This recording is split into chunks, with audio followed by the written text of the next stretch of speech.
Ephesians chapter 1. It says he wants us to know what the exceeding greatness of his power is towards us who believe. Look at this.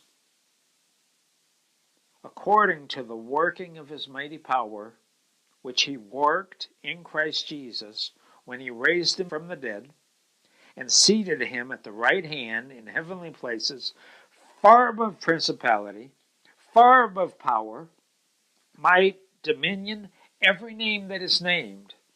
And I had to go on. We had to go on here a little bit in these verses. But far above principality might. Now look at this.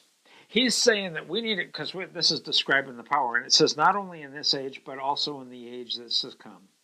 He said this power that we have received that's working toward us, that we have access to. We literally have access to this power. It is the self-same. It is the same power that raised Jesus Christ from the dead.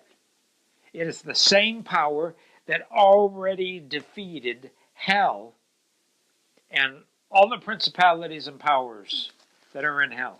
In Colossians chapter 2, it says it right here, verse 15. It's talking about Jesus.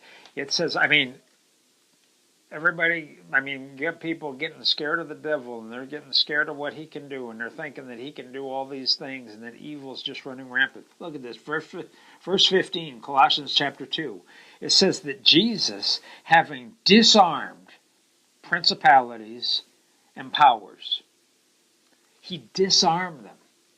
That means that he took all their weapons.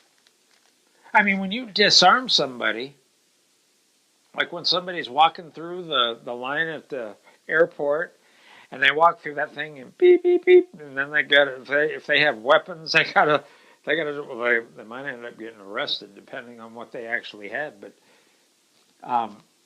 disarm them. When there's a search when guys are before they get arrested, they get searched, they get checked. They're checking them to see if they've got guns, to see if they've got some type of weapon, projectile, something. They're just looking to see what.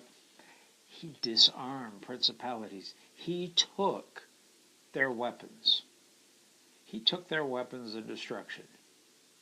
It says that's the word disarmed. You disarm. That's what we've been trying to do with Iran, is disarm their nuclear weapons. And instead we gave them a bunch of money. I'm not getting political. Having disarmed principalities and powers, he made a public spectacle of them. He totally embarrassed them. He threw off principality, he threw off power, any of the enemy, took them out.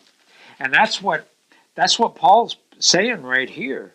Paul is saying in these verses, he is literally saying in Ephesians chapter 1, that's what he's praying for you to know. He is praying for you to know that you have access to the same power that Jesus, the enemy that you face in your life, Jesus already stripped them of all power.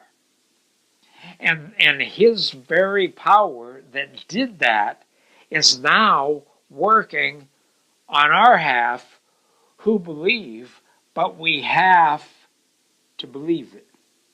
We have to believe in it. We have to be speaking like we believe it. Otherwise, we don't believe it. We just don't believe it. Well, Paul was praying for them to know this.